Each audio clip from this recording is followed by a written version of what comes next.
I'm not sure anyone else is coming. They might still be at lunch, but we'll see how this goes. Thank you for being here. Thank you for being quiet. This is the closing session. We've been talking to you in sessions and like in person about the CEE Hub over the last 2 or 3 days. And kind of the session where we, like as a meeting, agree on how we continue this process. And you'll see how this works in detail soon. But just to remind you of like what we're trying to achieve in the first year when it comes to like the program.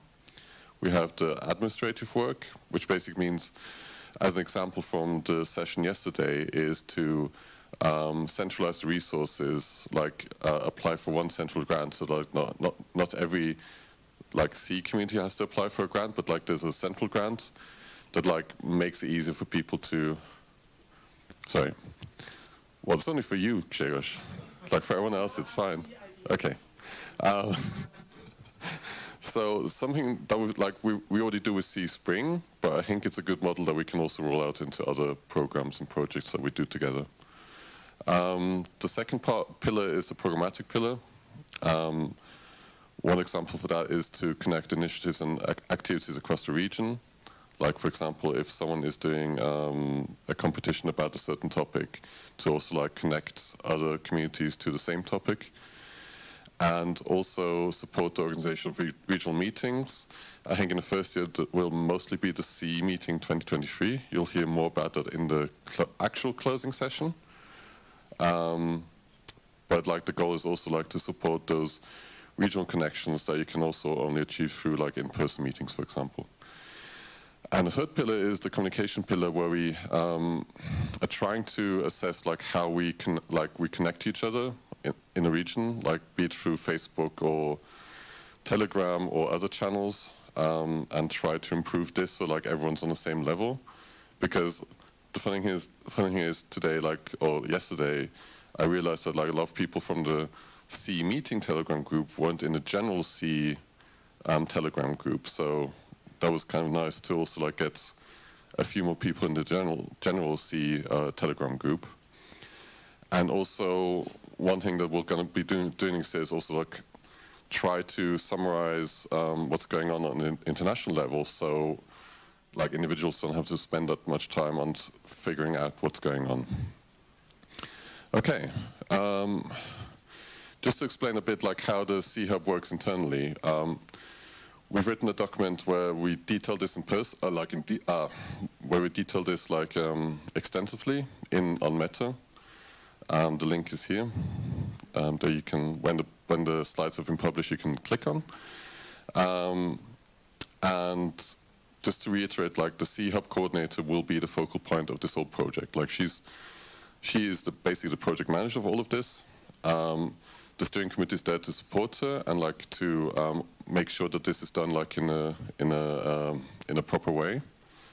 But the CEE Hub coordinator will be the driving force behind this whole project.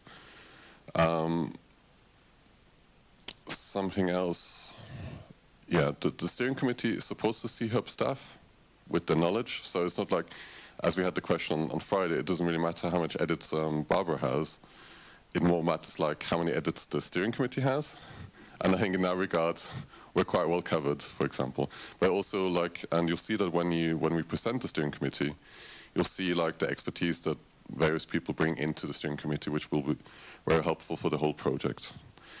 And what we do like as a CEE Hub group, as a wider CEE Hub group, is like have a bi-weekly meeting that like any of you are also welcome to join if you're interested in like working on this project. And yeah, that's basically what this says anyway, so I'll just carry on.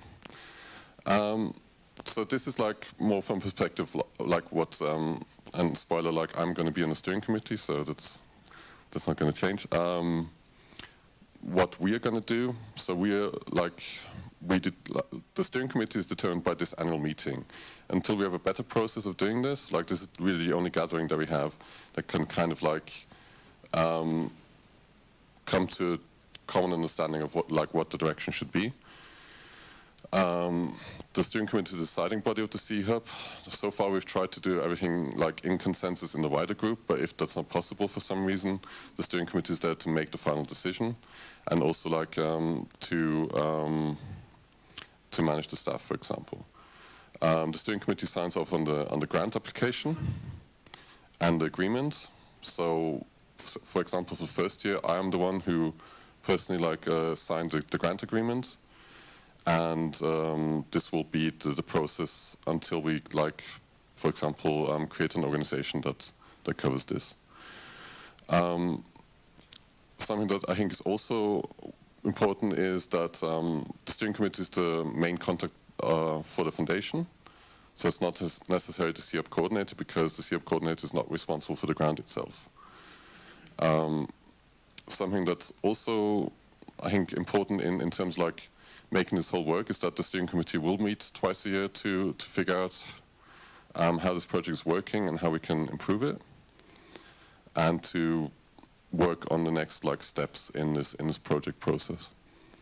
We will have regular meetings with all of you. We've done this so far, I hope, in a fairly concise way as well. We've done about every 3 to 4 months, just to keep you updated on what's going on and what the next steps are that you might be, where we might be able to support you, or where you might be able to bring in your own support to support others in the region. And yeah, you can reach the steering committee under the old and still existing email address. That might change in the near future, but until that's the case, this is still the address that you can reach us on. Okay, and now Barbara will explain her part in all of this. Thanks. Oh, sorry. So, okay, I don't have email address yet, and I haven't formally started yet my employment. But you will be informed as soon as we open this email address. You will know about it. So that's the way how you can get in touch with me. But my role, as you have understood, I hope by now, is that I will also be reaching out to you. And what we make out during this year also depends largely on me, because I'm employed, but also on our cooperation and your feedback that you will be giving me throughout the year. So I will be responsible for day-to-day business. That means I'm the employed person, and there will be another employee. So I will be also part of the process of employment. So basically it will be 2 of us, 2 persons. I will be the one who is responsible for the day-to-day business, and I will be coordinator who implements the strategy of the CEE Hub. We talked about it during these days. It will be we will be focusing on administrative part, communication, and programming. Hopefully we will during this year have opportunity and time to define some processes, also to make some also new connections in the region, basis for some new maybe regional projects and initiatives.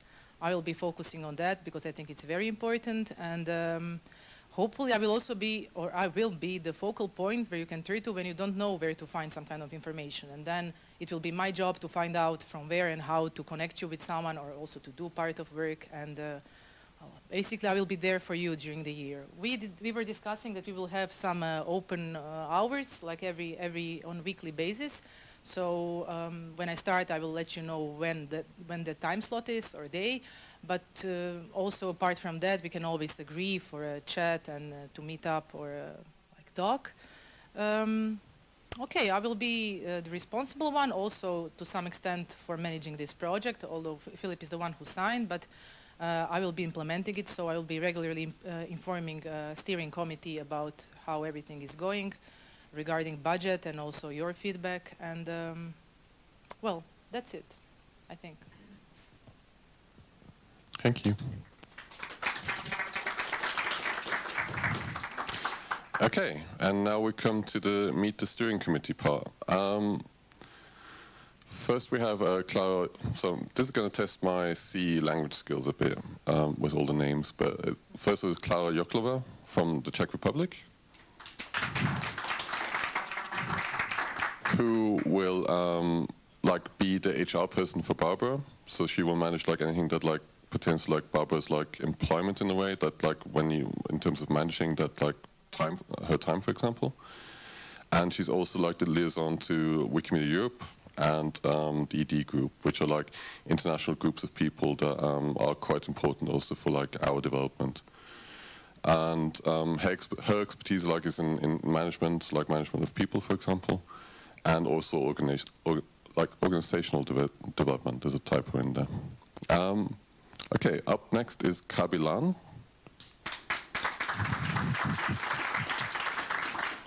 From Estonia. Kabi decided this weekend to join, so that was great. And her expertise is like in the Baltic region, of course, and also like in education, because Wikimedia Estonia does a lot of educational work. Up next is Wojciech Pecic.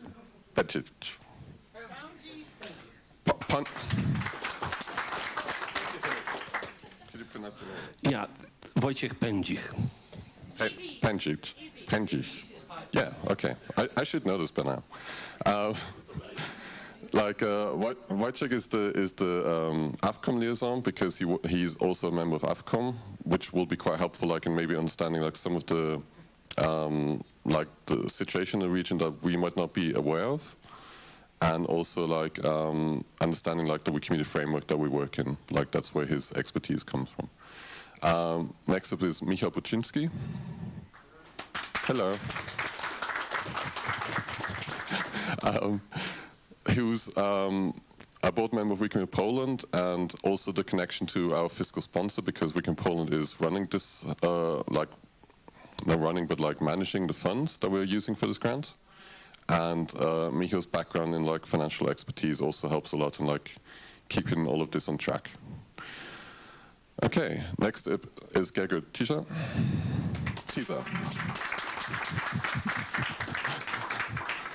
Because contrary to Polish, like in Hungarian, it's like only an S, right? Yes. So gets a bit complicated. But Gergő is like very, very knowledgeable in like the technology that we're using here, and also MediaWiki, and is very helpful at times when it comes to like finding a technical solution for a problem that we might have. Then we have Anton Pociuk from Wikimedia Ukraine, who's unfortunately not here for obvious reasons, and his expertise is in Eastern Europe and also like programmatic work, because that's what Ukraine does a lot.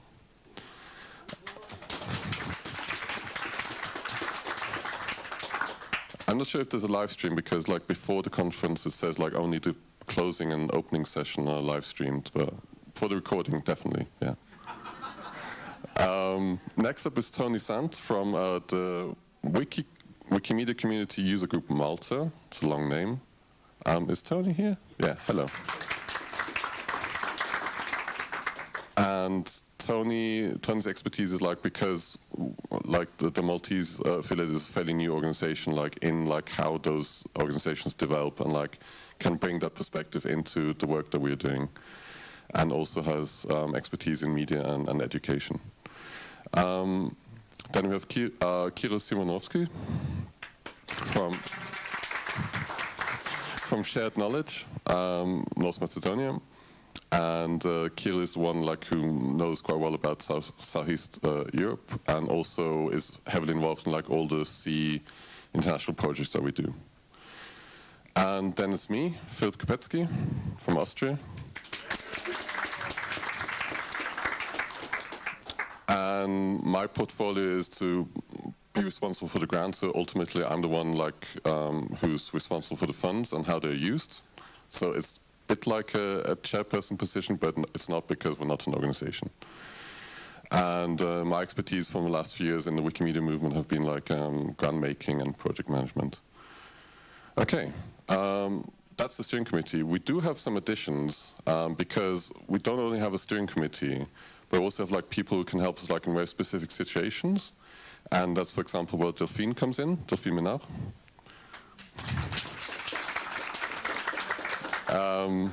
Because she was very helpful with like the hiring process, and we'll also need her for like the onboarding process for Barbara, for example. And you probably most of you probably know her from her grant making days, so that's kind of like a given. And then we have Natalia, Safran, Kozakowska. Safran. Oh. Yes. Correct. So Natalia is the foundation liaison. No, I would correct that. I'm actually not. I have been helping with the CEE Hub for some time, and I have been helping with the CEE Hub for some time, and now I'll be starting working in the foundation. So I think you clicked the two information, but there's not. Yes, that's kind of like the shortcut. And Natalia's been like working at Wikimedia Poland for a long time on volunteer support and communication, so that's been quite interesting. And like, I think we will have situations, or like if you think you have some expertise that you can help us on, like you're always welcome to approach us and offer your insights. Okay. The plan for this first year, Clara?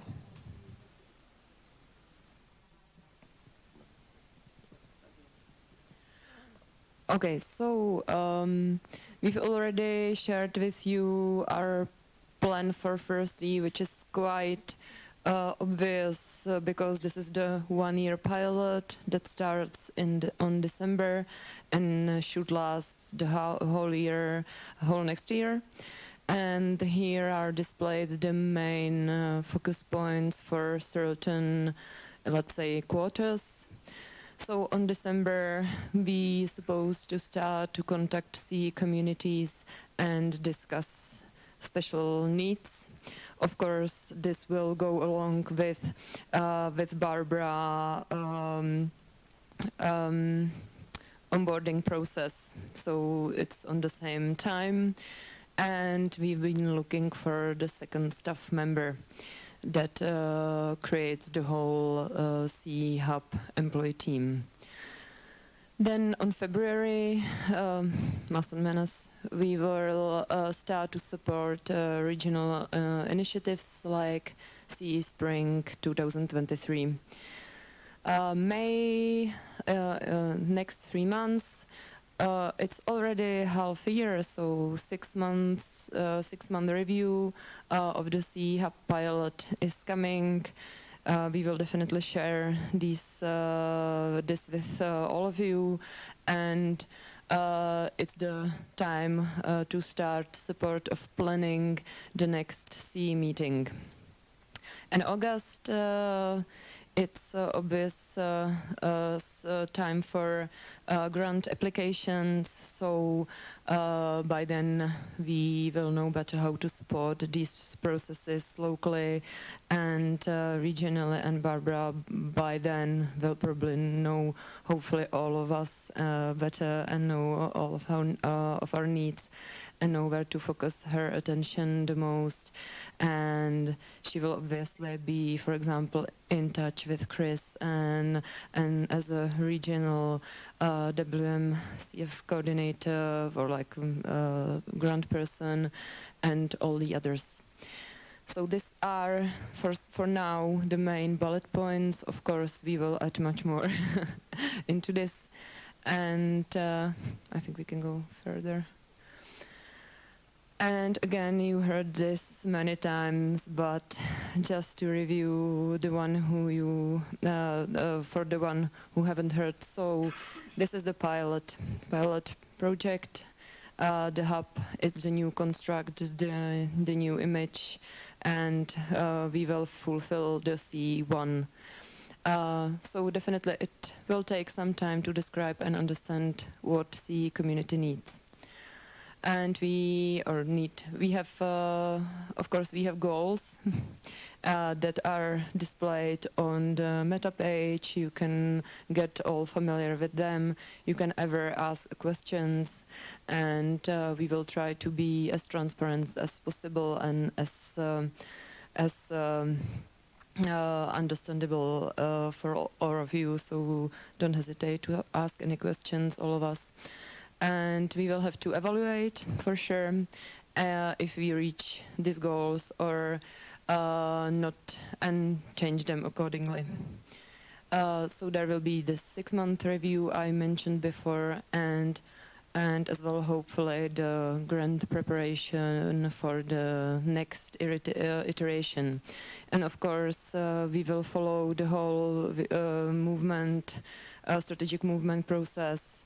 We will go according to maybe new installments, new situation, according to hub as an entity. So we will all see. And still, we don't know everything at all. We know what we know now and what all of you will share with us. So we are aware of this fact, and what we are trying to do definitely is to fill in the gaps that are in the region that we have in the terms of these three pillars. That means administrative, programmatic, and communication.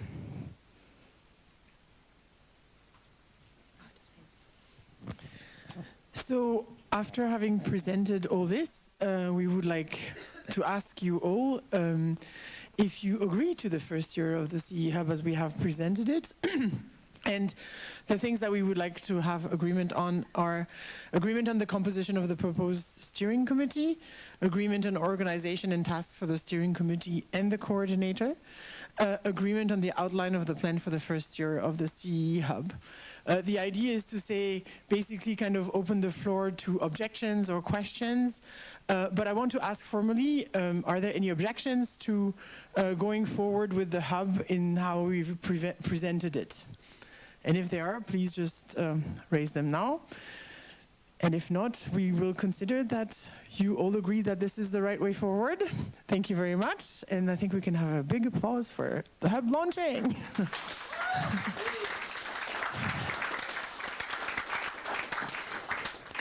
And then we will now open the floor for questions, right? Or what's the next? Is there a next slide? There's no next slide. Okay, so questions. Anyone has questions, clarifications, or things like this? Go ahead.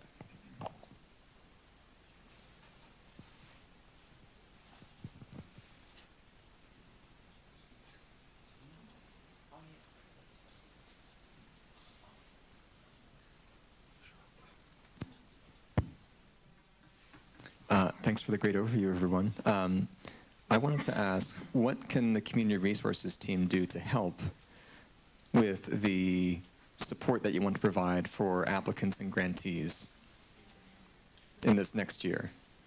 I think we talked about this this weekend. I think integrating Barbara maybe into the regional committee in a way that she's observing what's going on, understanding what's happening there, and being able to either inform the committee about things that she's aware of, or get questions from the committee that she can then try and solve. Definitely be a great way of integrating those two systems in a way, because I think in the long term there should be one body and not two. Yeah. One group of people. Yeah. And from my experience, I think also that she might be a very useful point of contact when you have questions, when the team has questions about, how an affiliate is doing, or why they're not responding, or whatever. So I think that goes both ways. Yeah.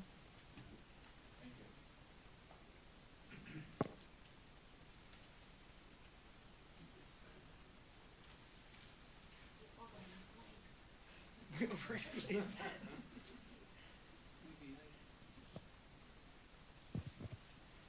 You mentioned that there will be a second staff member in the hub.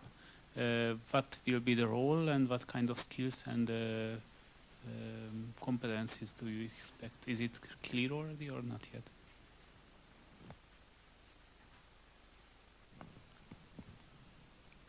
So this was outlined in the grant application, that the second staff person should ideally be someone who used to work or works at an affiliate, because that way, when it comes to them supporting administrative processes with other affiliates, they don't have to learn all the stuff on top of what they're supposed to do for the CEE Hub.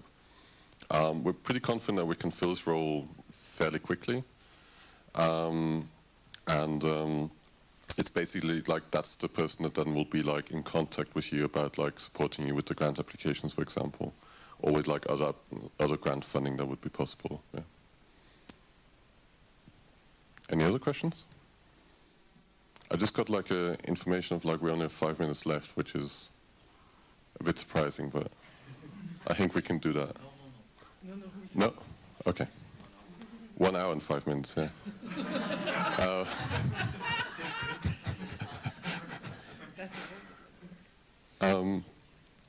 If there are no other questions, like, yeah, Mate? So what about the next CE meeting? How are you going to be supporting it, and what's your role in that? Thank you. So we've been kind of already involved like in this CE meeting planning, otherwise we probably wouldn't have gotten these time slots that we've gotten. I think the support of the CE meeting will like be like from Barbara in terms of like the input of like, I'm not sure we will get around doing a survey for the next CE meeting on like what you're interested in doing, but I think like Barbara and like the CE Hub will have a pretty good idea like what you're interested in and what you would like to see at the next CE meeting. And yeah, I think that's the kind of support we can offer right now. I'm not sure, like we're not going to run the next CE meeting. I think in the long term it would be good, like if there would be like a core group of people who would always like be in charge of like organizing it, but that's like still a long way away, I think. Andre?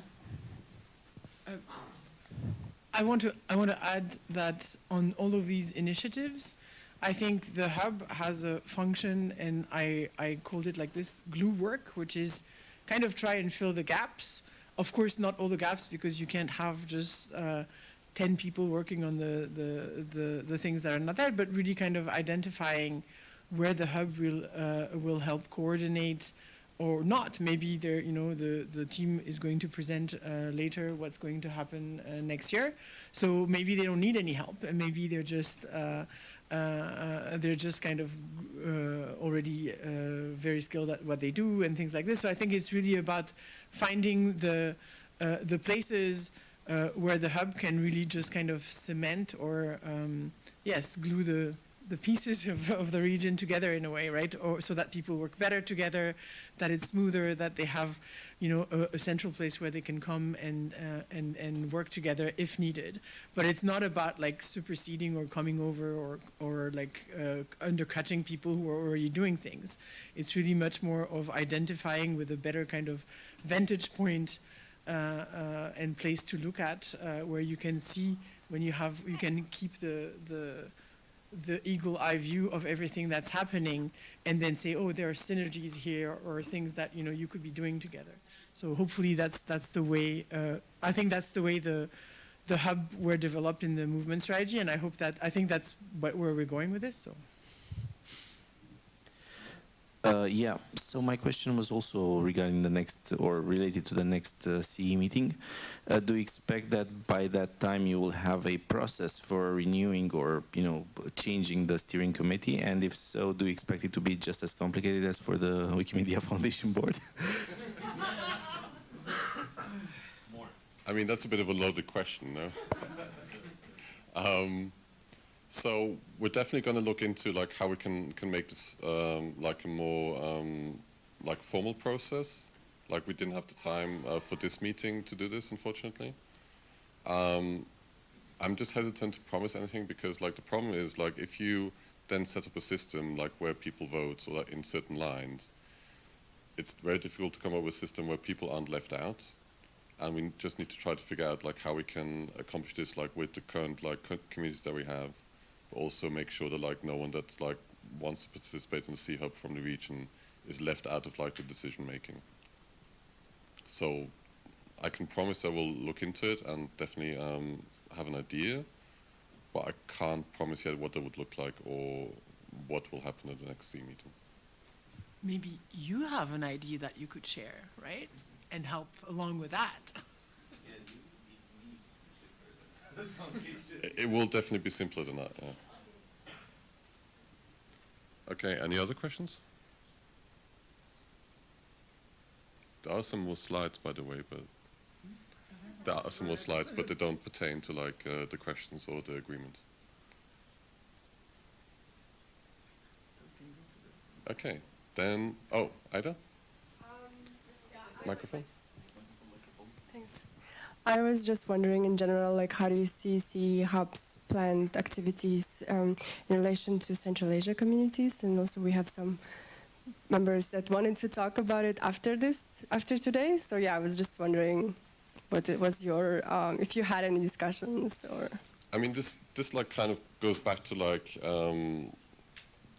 what's the problem right now, I think, in the Wikimedia, like, worldwide community is like we have the CEE region, which is like very connected and works well together, and like has like many communities that like have similar issues, and of course there's also interesting for other communities, including Central Asia. Like we've had in the past, we've had like questions of like, for example, the Persian, the Farsi community joining. Like I think there is a way of like providing like support and help for other regions, and that's also Central Asia. And I think, like, I'm not sure how you feel about it, but it was super interesting and super fun to like have people from Central Asia here and talk to them. So I think we can like, and especially with Georgia, where there's no visa restrictions for Central Asia, I think it would be a no-brainer to like invite you again to the next meeting. But in terms of like including them in the whole CEE hub, that's probably a bigger question we need to answer at a later date. Yeah. But it's definitely something that's on our minds. Yeah. Thank you.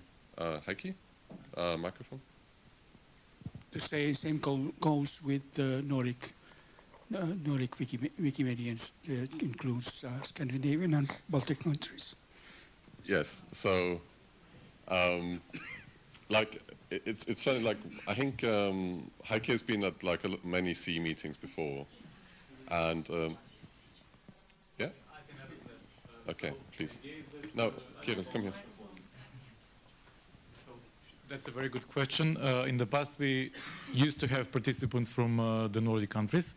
So at this conference, we don't have any representatives from Sweden, from Wikimedia Sweden, but those communities showed interest to work with the CEE communities even closely, and so. The thing is that we're open to all like-minded communities. There is no clear geographical border of what CEE is. So as you can see, we have some communities which do not belong and do not have something in common in different regards with the CEE countries. But in the Wikimedia movement, they're like-minded, so we are open to welcome all of them, not only Central Asian, Nordic communities, but also some other communities that would like to work and potentially to become part of the CEE Hub in the future.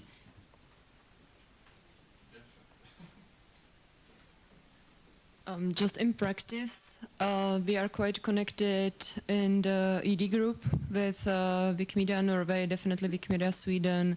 We are meeting on daily, regular basis. And so we share pretty much information in the ED group about what is going on. We have quite a strong connections with Sweden and Norway according to their partnership hub as well, for example. So at least from this point, I think we are quite aware of what we are doing. So this is as well one of the paths where definitely the information goes quite well. Did that answer your question, Heikki, or? Okay, thank you. Gege? Just to add to that, one of my hopes is that the CEE Hub can serve as a template for other people to set up regional hubs in their own region. So I hope we will be able to provide step-by-step instructions, and would love to hear from people who are trying to set up their own hubs what would be the most useful for them. We've actually talked about this extensively in the last few days. Providing a template is a good idea, but we shouldn't also fall in the trap to think that everywhere in the world we can replicate the same thing as in the CEE region. Especially for example, in Eastern Asia, that's not necessarily a thing that would work. It could work in parts, but I think it's always important to emphasize that the local or the regional context matters a lot when setting this up, and trying to replicate CEE in other regions might lead into disappointment in a way if it doesn't yield the same results as we have had. Yeah. Yeah, and also every region is specific with different needs and expectations of the community, so it's very difficult to fully replicate the idea of the CE Hub. So it can be a good basic model, like a baseline model, but it's still something that other regions should work on the top of. Asaf? It seems to me that the language barrier is still very much an issue for us in CEE, not just in CEE meeting, but in CEE. And English is the working language of necessity. That there's no better one language that we share, but we don't all share English. And from my perspective, my global foundation perspective, I'm bothered by this. I'm looking. It's a circle that cannot be squared. I'm not expecting a solution in this room, but I wonder if it's on your agenda of the steering committee to see what accommodations can be made. Just to clarify what I mean, some official working languages or automatic translations of certain things into N working languages that cover as much of the diversity we have as possible. I do worry that some of the communities where English is less prevalent are effectively isolated or depend on a single person as a pipeline of information, and that person is sometimes busy and cannot liaise everything all the time. So I just want to bring it up and say that this, to my mind, is a huge challenge for the CE Hub to somehow tackle. Yeah, of course, and that also like already came up in interviews. Like I think we had I did an interview with the Georgian community, and Mehman was the kind to like translate what the other two participants had to say, but like it is like in a way like a bottleneck in some ways, but that's definitely something that yeah.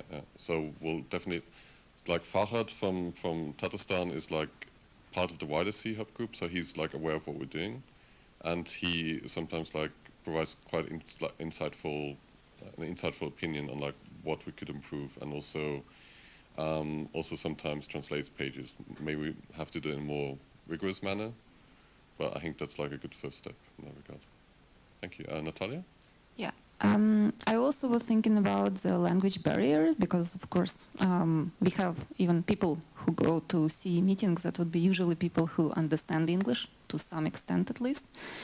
And one of the suggestions that on my ideas that I came up with that if the information from the international movement or from other communities is translated in very simple like headlines in English language, and then if any community is interested, then maybe we can translate it bigger, like bigger text for them. Not like you don't need to translate for like 30 languages, but maybe for those who are interested, because it would be shorter.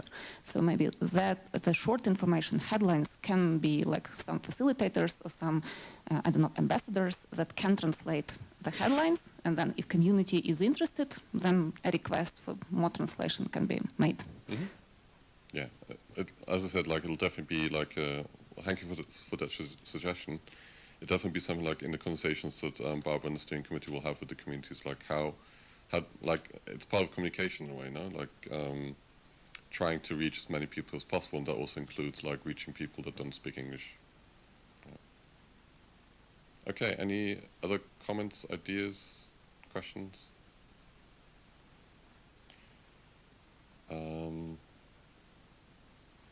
Because if we don't, I think we can carry on. Like, I'm not going to be here much longer today. I'm going to leave soon, but like a lot of the other steering committee members will be here at least until tomorrow. So you can definitely like also talk to them about ideas or like concerns that you might have. Okay, next slide. Next slide is a thank you, because this has been like a 2 to 3 year process, and it wouldn't have been possible with like a lot of people. Foremost, like all of you, like we've done 21 interviews with like communities in the region and talked to many other people. We've had like your like like spending time like explaining to us like what your local situation is, we wouldn't have gotten like this insight and like been able to develop this program to like convince the foundation to give us like quite a lot of money for a group of people who don't have an organization and like no other like form of like guarantee that this is gonna work. Like without you, like this wouldn't have happened in this way for sure. Everyone who's been here at the meeting, like has talked to us, has like voiced their opinion on this. Like this session is also way shorter because it feels like the last 2 days, like everyone's very supportive of the idea, and especially the session yesterday, the workshop was very like focused on doing things and not so focused on what we can't do. So thank you very much for like being so constructive about this and supporting the whole project. Then to the organizers and the program committee of this meeting, because without them we couldn't have had these sessions, and none of these like conversations might have happened in this way. And then the Wikimedia Foundation for providing the funds to make this happen in the first place. And Wikimedia Poland for the support in the last few years, because they've been really like committed to this and providing quite a lot of staff time, especially in the research phase, to analyze and understand how this might work. Yes, and volunteer work, of course, yeah. Yes, but like in certain processes, they take so much time that it's difficult for a volunteer to perform it in an acceptable time, and that's where like Wikimedia Poland staff came in that regard. Okay, so thank you to everyone. Thanks to everyone.